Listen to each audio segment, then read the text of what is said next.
अरबों साल पहले जब इंसानों का अस्तित्व भी नहीं था, तब यूनिवर्स में कुछ ऐसे अमर प्राणी रहते थे जिन्होंने एक रहस्यमयी ग्रीन एनर्जी को अपने कंट्रोल में कर लिया था। ये एनर्जी थी विल पावर, यानी इच्छा शक्ति की ताकत। उन्होंने ओए नाम का एक ग्रह बनाया और वहीं से पूरे ब्रह्मांड पर नजर रखने लगे। फिर उन्होंने यूनिवर्स को 3600 सेक्टर्स में बांट दिया और हर सेक्टर के लिए बनाई एक ऐसी पावरफुल रिंग जो किसी हथियार से कम नहीं थी। लेकिन सबसे डरावनी बात ये थी, ये रिंग्स खुद सोच सकती थी। ये सिर्फ उसी इंसान को चुनती थी जिसके अंदर डर से लड़ने की हिम्मत हो, और जिसे ये रिंग चुन लेती वो बन जाता ग्रीन लैंटर्न कॉर्प्स का हिस्सा, यूनिवर्स की सबसे ताकतवर सेना जो पूरे ब्रह्मांड में शांति बनाए रखती थी। लेकिन समय के साथ इनके सामने कई दुश्मन आए और उनमें सबसे खतरनाक था पैरालैक्स, डर का जीता जागता रूप। वो लोगों के डर को अपनी ताकत बना लेता था, इतना खतरनाक कि उसे रोकने में सिर्फ एक महान ग्रीन लैंटर्न कामयाब हुआ था, एबिन सुर। उसने पैरालैक्स को पकड़कर यूनिवर्स के एक छोड़े हुए सेक्टर में कैद कर दिया। सब कुछ ठीक चल रहा था, लेकिन फिर एक दिन सब बदल गया। हम उस फॉरबिडन सेक्टर में पहुंचते हैं जहां 3 लैंटर्न्स का जहाज अचानक क्रैश हो जाता है। वो तुरंत ओए को डिस्ट्रेस सिग्नल भेजते हैं, लेकिन मदद पहुंचने से पहले ही जमीन उनके नीचे से टूट जाती है और वो सीधे उस जेल में जा गिरते हैं जहां पैरालैक्स कैद था। सामने खुद डर का राक्षस खड़ा था। लैंटर्न्स डर जाते हैं और वही उनका सबसे बड़ा कमजोर पल बन जाता है। पैरालैक्स उनके डर को एब्जॉर्ब कर लेता है, उनकी सारी एनर्जी खींच लेता है और आखिरकार अपनी कैद से आजाद हो जाता है। अब कहानी शिफ्ट होती है अर्थ पर, साल 1993। हम देखते हैं एक छोटा लड़का हैल जॉर्डन जो सुबह सुबह एयरबेस की तरफ भाग रहा है, क्योंकि आज उसके पिता मार्टिन जॉर्डन एक नए फाइटर जेट मार्क 3 का टेस्ट करने वाले हैं। हैल अपने पिता के पास पहुंचकर एक्साइटेड होकर कहता है कि वो भी टेस्ट फ्लाइट देखना चाहता है। मार्टिन मुस्कुराता है, उसे अपनी जैकेट देता है और कहता है इसका ध्यान रखना। कुछ देर बाद जेट उड़ान भरता है, सब कुछ परफेक्ट लग रहा होता है। मार्टिन ऊपर से थम्स अप भी देता है, लेकिन तभी अचानक जेट का इंजन आग पकड़ लेता है। पूरा एयरबेस पैनिक में आ जाता है, लोग भागने लगते हैं। मार्टिन पूरी जान लगाकर प्लेन को कंट्रोल करने की कोशिश करता है और किसी तरह उसे सेफली लैंड भी करा देता है। हैल खुशी से उसकी तरफ भागता है, लेकिन तभी प्लेन जोरदार धमाके के साथ फट जाता है। उस हादसे ने हैल की जिंदगी हमेशा के लिए बदल दी। उसके दिल में एक गहरा डर बैठ गया, लेकिन उसी दिन उसने फैसला किया कि वो भी अपने पिता की तरह पायलट बनेगा। अब कहानी वापस प्रेजेंट में आती है। एबिन सुर को पता चलता है कि पैरालैक्स अब तक 2 प्लैनेट्स खत्म कर चुका है। वो लोगों की लाइफ एनर्जी एब्जॉर्ब करके और भी ज्यादा ताकतवर बन चुका है। तभी पैरालैक्स सीधे एबिन सुर के जहाज पर हमला कर देता है। एबिन सुर लड़ने की कोशिश करता है, लेकिन पैरालैक्स अब बहुत ज्यादा पावरफुल हो चुका था। एबिन बुरी तरह घायल हो जाता है और मजबूर होकर वहां से भागता है। मरने से पहले वो ओए को मैसेज भेजता है कि वो अर्थ की तरफ जा रहा है ताकि उसकी रिंग किसी नए बेरर को चुन सके। दूसरी तरफ हैल जॉर्डन अब बड़ा हो चुका है और दुनिया के सबसे बेहतरीन टेस्ट पायलट्स में से एक बन चुका है, बिल्कुल अपने पिता की तरह। आज उसकी कंपनी के लिए बहुत बड़ा दिन था। उन्हें गवर्नमेंट कॉन्ट्रैक्ट चाहिए था एडवांस्ड एआई फाइटर जेट्स के लिए, ऐसे जेट्स जिन्हें पायलट्स की जरूरत ही नहीं पड़े। लेकिन हैल इस आइडिया के खिलाफ था। उसे लगता था कि कोई मशीन इंसानी दिमाग को रिप्लेस नहीं कर सकती। टेस्ट शुरू होता है। शुरुआत में हैल उन एआई जेट्स को हल्के में लेता है, लेकिन वो उम्मीद से कहीं ज्यादा एडवांस निकलते हैं। हैल जितनी बार अटैक करता वो आसानी से बच जाते। कंपनी के लोग इंप्रेस हो रहे थे, लेकिन हैल अभी रुका नहीं था। वो जेट्स को इतनी ऊंचाई पर ले जाता है जहां प्रेशर उनकी सिस्टम्स को डैमेज करने लगता है। धीरे धीरे दोनों एआई जेट्स फेल होने लगते हैं, लेकिन उसी समय हैल का खुद का जेट भी मेल फंक्शन करने लगता है। फिर भी हैल समहाउ कंट्रोल वापस पा लेता है और दोनों एआई जेट्स डिस्ट्रॉय कर देता है। लेकिन तभी उसकी नजर कॉकपिट में लगी अपने पिता की फोटो पर पड़ती है और अचानक पुरानी यादें वापस आने लगती हैं। क्रैश, एक्सप्लोजन, मौत। हैल का फोकस टूट जाता है, जेट कंट्रोल से बाहर हो जाता है, लेकिन इंपैक्ट से ठीक पहले वो इजेक्ट कर लेता है और बच जाता है। जब वो वापस लौटता है तो सब लोग गुस्से में होते हैं, क्योंकि उसने उनकी सबसे एडवांस जेट डिस्ट्रॉय कर दी थी और करोड़ों का कॉन्ट्रैक्ट भी चला गया था। कंपनी वाले उसे तुरंत नौकरी से निकालना चाहते थे, लेकिन तभी कैरल बीच में आ जाती है। वो हैल को बचा लेती है, लेकिन फिर भी कहती है इन्वेस्टिगेशन पूरी होने तक तुम सस्पेंडेड हो। इसके बाद हैल अपने घर जाता है, क्योंकि आज उसके भतीजे जेसन का बर्थडे था। लेकिन घर पहुंचते ही माहौल खराब हो जाता है। उसके भाई न्यूज देख चुके थे। जेक गुस्से में कहता है तुम अपने पिता की तरह बनने के चक्कर में उनकी तरह मरना भी चाहते हो क्या? हैल शांत आवाज में जवाब देता है दिस इज माई जॉब। वो बात टालने के लिए जेसन के पास जाता है। बच्चा डरा हुआ था। हैल उसे कंफर्ट करता है और बर्थडे गिफ्ट देता है, लेकिन उसी वक्त अर्थ पर कुछ अनबिलीवेबल हो रहा था। अबिन सुर का स्पेसशिप धरती पर क्रैश हो चुका था। मरने से पहले अबिन अपनी रिंग से कहता है, गो फाइंड समवन वर्दी। तभी रिंग से हरी रोशनी निकलती है जो पूरे प्लेनेट पर किसी फियरलेस इंसान को खोजने लगती है, और आखिरकार वो एनर्जी हैल जॉर्डन तक पहुंचती है। लेकिन हैल को अभी कुछ पता नहीं था। जैसे ही वो घर के बाहर आता है, अचानक उसके चारों तरफ ग्रीन ऑरा बन जाती है। एक प्रोटेक्टिव स्फीयर उसे घेर लेती है और अगले ही पल वो सीधे आसमान में उड़ने लगता है। कुछ सेकंड बाद हैल क्रैश साइट पर पहुंच जाता है। वहां वो टूटे हुए एलियन स्पेसशिप को देखता है और अंदर भागता है। अबिन सुर अपनी आखिरी सांसें ले रहा था। हैल उसे बाहर निकालता है। अबिन कमजोर आवाज में कहता है, माई नेम इज अबिन सुर, प्रोटेक्टर ऑफ सेक्टर 2814। फिर वो हैल को रिंग और लैंटर्न देते हुए कहता है, रिंग हैज चूजन यू। इस रिंग को लैंटर्न के सामने रखो और ओथ बोलो, तभी इसकी शक्ति तुम्हारी बनेगी। तुम इस दुनिया के प्रोटेक्टर बनोगे। हैल उसे बचाने की कोशिश करता है, लेकिन बहुत देर हो चुकी थी। अबिन सुर मर जाता है। शॉक में आया हैल तुरंत अपने दोस्त थॉमस को बुलाता है। थॉमस वहां पहुंचता है और एलियन शिप देखकर पूरी तरह डर जाता है। हैल जल्दी जल्दी उसे सब समझाता है। उस एलियन ने मुझे ये रिंग दी है और कहा है कि अब मुझे दुनिया बचानी है। लेकिन तभी उन्हें कुछ आवाजें सुनाई देती हैं, मिलिट्री हेलीकॉप्टर्स। सरकार को एलियन क्रैश के बारे में पता चल चुका था। हैल और थॉमस तुरंत वहां से भाग जाते हैं। कुछ देर बाद मिलिट्री पूरा एरिया सील कर देती है। वो अबिन सुर की बॉडी रिकवर करते हैं और वहां बुलाया जाता है साइंटिस्ट हेक्टर हैमंड को, जो एक जीनोबायोलॉजिस्ट था। हेक्टर बॉडी एग्जामिन करना शुरू करता है, लेकिन तभी कुछ अजीब होता है। पैरालैक्स की थोड़ी सी एनर्जी अबिन सुर के शरीर में बची हुई थी और अब वो एनर्जी हेक्टर के अंदर चली जाती है। उसे अभी एहसास नहीं होता, लेकिन उसके अंदर कुछ बदल चुका था। रिपोर्ट पूरी करने के बाद हेक्टर सब अमेंडा वॉलर को सौंप देता है। उधर हैल घर पहुंचकर लैंटर्न को देखता है। वो रिंग पहनता है और अबिन की बात याद करने की कोशिश करता है। वो बार बार कोशिश करता है, लेकिन कुछ नहीं होता। फ्रस्ट्रेटेड होकर वो चिल्लाता है, तुम इतनी दूर से आए, अरबों लोगों में से मुझे चुना, तो अब मेरी मदद भी करो, मुझे लोगों की मदद करने दो। और तभी लैंटर्न एक्टिवेट हो जाता है। हैल की आंखें हरे रंग में चमकने लगती हैं। वो ओथ बोलना शुरू करता है। जैसे ही ओथ पूरा होता है, उसके अंदर पावर की लहर दौड़ जाती है और अगले ही पल वो सीधे स्पेस में लॉन्च हो जाता है, सीधा ओए की तरफ। क्योंकि लैंटर्न कॉर्प्स को पता चल चुका था कि अबिन सुर की रिंग ने एक इंसान को चुना है। ओए पहुंचने के बाद हैल की बॉडी स्कैन की जाती है। रिंग उसके अंदर नॉलेज और पावर अपलोड करने लगती है। धीरे धीरे उसके शरीर पर ग्रीन लैंटर्न सूट बन जाता है और फेस पर मास्क आ जाता है। हैल खुद को देखकर हैरान रह जाता है। तभी उसके पास एक अजीब सा क्रीचर आता है जो दिखने में लगभग मछली जैसा था। वो कहता है, my name is Tomar Re, protector of sector 2813। मैं तुम्हें लेने आया हूँ। तुम पहले इंसान हो जिसे रिंग ने चुना है। वो हैल को बाहर लेकर जाता है और OA दिखाता है, एक ऐसी दुनिया जो इंसानी कल्पना से भी परे थी। Advanced, powerful, unbelievable. तोमर्रे समझाता है कि सृष्टि की शुरुआत से ही ग्रीन लैंटर्न कॉर्प्स पूरे यूनिवर्स में पीस और जस्टिस बनाए रख रहा है और इसका हिस्सा बनना बहुत बड़ा सम्मान है। फिर वो हैल से कहता है, चलो असेंबली शुरू होने वाली है। दोनों उड़ते हुए एक विशाल गैदरिंग में पहुंचते हैं। हैल चारों तरफ देखकर दंग रह जाता है, क्योंकि वहां मौजूद थे पूरे 3600 ग्रीन लैंटर्न्स। और तभी ग्रैंड एंट्री होती है एक पावरफुल वॉरियर की, सिनेस्ट्रो, ग्रीन लैंटर्न कॉर्प्स का लीडर। वो सबकी तरफ देखकर कहता है, पैरालैक्स अब पूरे यूनिवर्स के लिए बहुत बड़ा खतरा बन चुका है। सिनेस्ट्रो सभी लैंटर्न्स की तरफ देखकर कहता है, पैरालैक्स पहले ही कई प्लैनेट्स को खत्म कर चुका है और अब गार्डियंस ने मुझे उसे हमेशा के लिए खत्म करने की परमिशन दे दी है। दूसरी तरफ तोमर्रे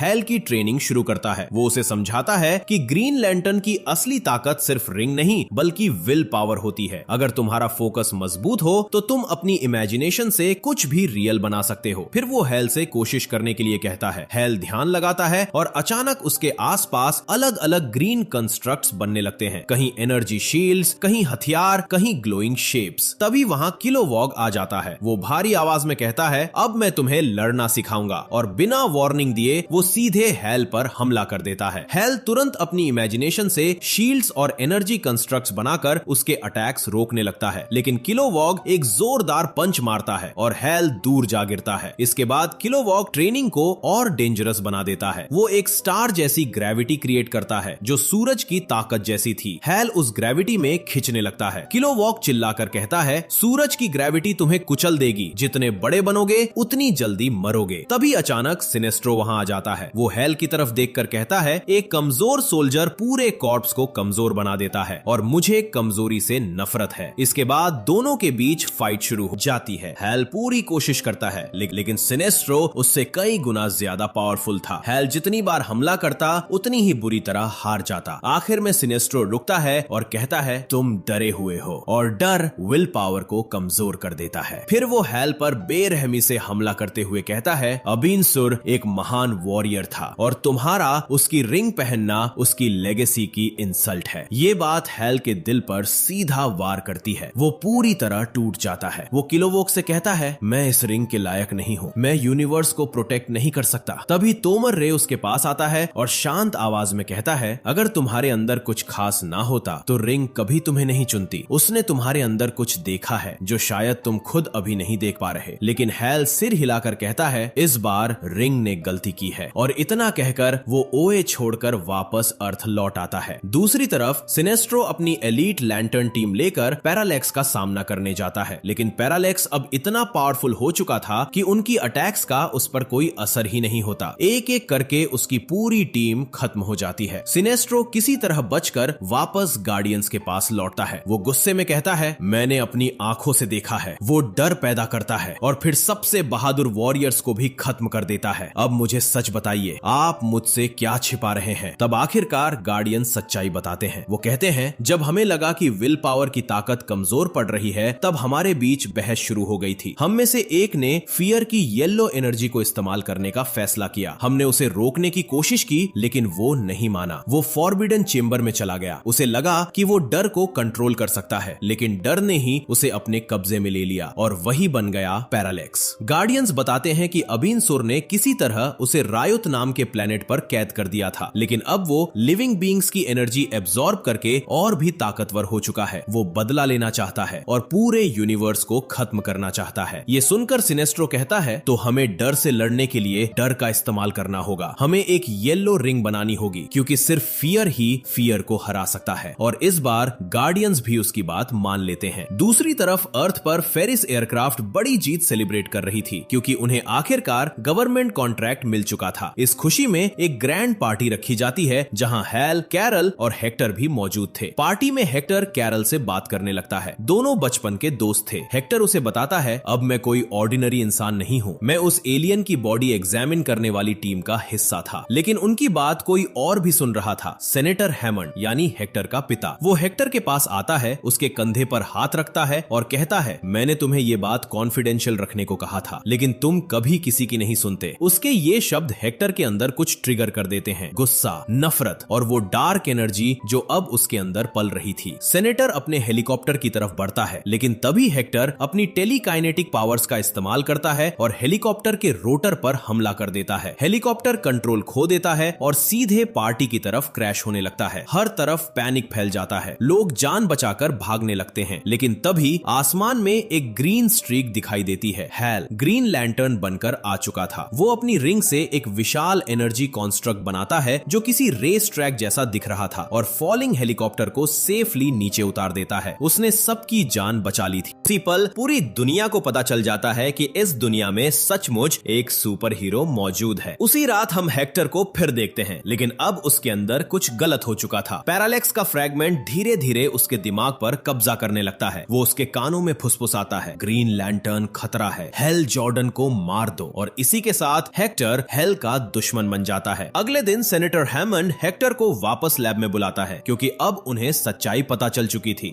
हेक्टर पैरालेक्स एनर्जी से इन्फेक्टेड हो चुका था। उसका पिता उसे शांत करने की कोशिश करता है और कहता है, हम तुम्हें ठीक कर सकते हैं, हम तुम्हारी मदद करेंगे। लेकिन हेक्टर ठीक नहीं होना चाहता था। उसे अपनी नई ताकत पसंद आने लगी थी। अचानक वो अपने ही पिता पर हमला कर देता है। डॉक्टर्स भागकर आते हैं और किसी तरह उसे सिडेट कर देते हैं। लेकिन जब हेक्टर होश में आता है तो वो खुद को बंधा हुआ पाता है। साइंटिस्ट उस पर एक्सपेरिमेंट्स शुरू करते हैं लेकिन तभी हेक्टर अपना कंट्रोल खो देता है। वो अपनी टेलीकाइनेटिक पावर से खुद को आजाद कर लेता है और लैब में मौजूद हर इंसान पर हमला कर देता है। वो अपने पिता को भी एक टेबल से बांध देता है क्योंकि अब वो उसे भी दुश्मन समझने लगा था। सिक्योरिटी गार्ड्स उसे रोकने की कोशिश करते हैं लेकिन हेक्टर उन सबको मार देता है। तभी वहां हैल पहुंचता है। हेक्टर तुरंत उस पर हमला कर देता है। हैल अपनी कंस्ट्रक्ट से लड़ने की कोशिश करता है, अटैक्स डॉज करता है, लेकिन हेक्टर बहुत ज्यादा पावरफुल हो चुका था। हैल बुरी तरह घायल होकर जमीन पर गिर जाता है। हेक्टर उसकी तरफ बढ़ते हुए कहता है, अब मुझे कोई नहीं रोक सकता। और फिर वो कुछ ऐसा करता है जिसकी किसी ने कल्पना भी नहीं की थी। वो अपने ही पिता को जिंदा जला देता है। हैल उसे बचाने की कोशिश करता है लेकिन बहुत देर हो चुकी थी। मजबूर होकर हैल अपनी रिंग हेक्टर के सिर से टच करता है और उसी पल उसका कनेक्शन सीधे पैरालेक्स से जुड़ जाता है। पैरालेक्स की आवाज गूंजती है, तुम अबिनसुर की रिंग पहनते हो, उसी वॉरियर की जिसने मुझे कैद किया था। तुम मरोगे लेकिन उससे पहले मैं तुम्हारी दुनिया को खत्म कर दूंगा और जब ऐसा होगा मैं पहले से भी ज्यादा ताकतवर बन जाऊंगा। तभी एक एनर्जी ब्लास्ट हेक्टर को दूर फेंक देती है और हैल को वहां से निकलने का मौका मिल जाता है। दूसरी तरफ ओए पर गार्डियंस आखिरकार एक येलो रिंग बना लेते हैं, डर की ताकत से चलने वाला एक नया हथियार। सिंस्ट्रो उसे देखकर कहता है, जब हम इस शक्ति को कंट्रोल करना सीख जाएंगे तब हम नए सोल्जर्स तैयार करेंगे। फिर वो कहता है, लेकिन अर्थ को अब बचाया नहीं जा सकता। तभी अचानक हैल वहां पहुंचता है। वो सबके सामने आकर कहता है, आप लोग ये वेपन इस्तेमाल नहीं कर सकते। अगर आपने फियर को अपनाया तो आप वो सब खो देंगे जिसके लिए ग्रीन लैंटर्न कॉर्प्स खड़ा है। मेरे साथ खड़े होइए, हम पैरालेक्स को विल पावर से हरा सकते हैं। गार्डियंस कुछ पल चुप रहते हैं, फिर वो जवाब देते हैं, हो सकता है तुम सही हो, लेकिन हम सिर्फ उम्मीद के भरोसे पूरे यूनिवर्स को खतरे में नहीं डाल सकते। हैल गार्डियंस की तरफ देखकर कहता है, तो फिर कुछ भी रिस्क मत कीजिए, बस मुझे मेरी दुनिया के लिए लड़ने दीजिए और मैं साबित कर दूंगा कि विल पावर फियर से ज्यादा ताकतवर होती है। कुछ देर की खामोशी के बाद गार्डियंस आखिरकार उसे एक मौका दे देते हैं और तुरंत अर्थ की तरफ निकल पड़ता है, लेकिन रास्ते में उसकी रिंग अचानक ब्लिंक करने लगती है। ये एक वार्निंग थी। कैरल खतरे में थी। हॉल बिना समय गवाए सीधे फेरिस एयरक्राफ्ट पहुंचता है। अंदर का नजारा देखकर वो चौंक जाता है। कैरल कुर्सी से बंधी हुई थी और हेक्टर के हाथ में एक सिरिंज था जिसमें पैरालेक्स की येलो एनर्जी भरी हुई थी। हेक्टर कैरल की तरफ देखते हुए कहता है, मैं हमेशा से तुमसे प्यार करता था, लेकिन तुमने कभी मुझे नहीं चुना क्योंकि तुम हॉल से प्यार करती थी, इसलिए अब मैं तुम्हें अपने जैसा बना दूंगा। वो सिरिंज कैरल को इंजेक्ट करने ही वाला होता है कि तभी हॉल उसे रोक देता है, लेकिन फिर हॉल कुछ ऐसा करता है जिसकी हेक्टर ने उम्मीद भी नहीं की थी। हॉल अपनी रिंग उतार देता है और कहता है, उसे अपने जैसा मत बनाओ, मेरी तरह बन जाओ, ये रिंग ले लो। फिर कैरल खुद फैसला करेगी कि वो किसे चुनती है। हेक्टर मुस्कुराते हुए रिंग पहन लेता है। जैसे ही वो रिंग उसके हाथ में आती है उसे अपार शक्ति महसूस होने लगती है। वो हंसते हुए कहता है, मैंने झूठ बोला था, और तुरंत हॉल पर हमला कर देता है, लेकिन अगले ही पल कुछ गलत हो जाता है। रिंग की एनर्जी हेक्टर पर ही बैकफायर कर जाती है और उसे जोरदार झटका देकर दूर फेंक देती है। हॉल शांत आवाज में कहता है, मैंने भी झूठ बोला था, ये रिंग सिर्फ उसी के लिए काम करती है जिसे ये खुद चुनती है, इसकी ताकत चुराई नहीं जा सकती। हेक्टर जोर से जाकर गिरता है। उसी दौरान कैरल नीचे गिरने लगती है, लेकिन हॉल समय रहते उसे पकड़ लेता है और तभी अचानक पूरा माहौल खामोश हो जाता है क्योंकि कुछ बहुत बड़ा आ चुका था। पैरालैक्स अर्थ पर पहुंच चुका था। हॉल और कैरल तुरंत छिप जाते हैं क्योंकि उन्हें समझ आ चुका था कि असली तबाही अब शुरू होने वाली है। पैरालैक्स हेक्टर की तरफ देखकर गुस्से में कहता है, मैंने तुम्हें सिर्फ एक काम दिया था और वो भी तुम नहीं कर पाए। बिना एक सेकंड गवाए वो हेक्टर की सारी शक्ति एब्जॉर्ब कर लेता है, उसकी पूरी लाइफ एनर्जी खींच लेता है। हॉल तुरंत हेक्टर की तरफ भागता है ताकि अपनी रिंग वापस ले सके, लेकिन तभी पैरालैक्स की नजर उस पर पड़ जाती है। अगले ही पल वो हॉल को पकड़ लेता है और उसकी एनर्जी भी एब्जॉर्ब करने लगता है। हॉल पूरी तरह हेल्पलेस हो जाता है, लेकिन तभी कैरल हिम्मत दिखाती है। वो पास खड़े एक फाइटर जेट में बैठती है और सीधे पैरालैक्स पर हमला कर देती है। उस डिस्ट्रैक्शन की वजह से हॉल की जान बच जाती है। वो किसी तरह अपनी रिंग वापस हासिल करता है और वहां से निकल आता है। हॉल तुरंत कैरल को सेफ जगह पहुंचाता है, लेकिन अब बहुत देर हो चुकी थी। पैरालैक्स पूरे शहर में फैलने लगता है। चारों तरफ डर, चीखें और तबाही फैल जाती है। कैरल डरी हुई आवाज में हॉल से कहती है, तुम इसे रोक नहीं सकते, तुम मर जाओगे। लेकिन हॉल उसकी तरफ देखकर कहता है, इस रिंग ने मुझे किसी वजह से चुना है और मुझे अपनी दुनिया की रक्षा करनी ही होगी। दोनों एक दूसरे को गले लगाते हैं। एक शांत पल, तूफान शुरू होने से पहले, और फिर अचानक पूरा शहर केओस में बदल जाता है। पैरालैक्स आसमान से नीचे उतरता है और पूरे शहर को अपनी डार्कनेस से घेर लेता है। लोग जगह जगह फंस जाते हैं और पैरालैक्स एक एक करके उनकी लाइफ एनर्जी एब्जॉर्ब करने लगता है। तभी हैल वापस आता है, इस बार पूरी ताकत के साथ। वो अपनी रिंग से मैसिव कॉन्स्ट्रक्ट्स बनाता है, जायंट वेपन्स क्रिएट करता है, पूरी शक्ति से पैरालेक्स पर हमला करता है, लेकिन कुछ भी काम नहीं करता। पैरालेक्स हर अटैक को रोक देता है। फिर वो पलटकर हैल पर हमला करता है, लेकिन हैल अपनी रिंग से शील्ड बनाकर खुद को बचा लेता है। इसके बाद पैरालेक्स उसे मेंटली तोड़ने की कोशिश करता है। वो कहता है तुम डरे हुए हो, लेकिन इस बार हैल उसकी बात नहीं सुनता। इसके बजाय उसे अपना ओथ याद आने लगता है। वो हर शब्द के साथ उसे दोहराने लगता है और हर शब्द के साथ उसकी विल पावर और मजबूत होती जाती है। आखिरकार आखिरी कोशिश में हैल पैरालेक्स को पकड़कर सीधे स्पेस की तरफ ले जाता है। पैरालेक्स भी उसके पीछे आता है उसे खत्म करने के लिए। तभी हैल की नजर सूरज पर पड़ती है। उसे किलोवॉट की बात याद आती है, जितने बड़े बनोगे सूरज की ग्रेविटी उतनी ही तेजी से तुम्हें अपनी तरफ खींचेगी। और तभी हैल के दिमाग में एक प्लान आता है। वो खुद को सूरज के ठीक सामने पोजीशन कर देता है।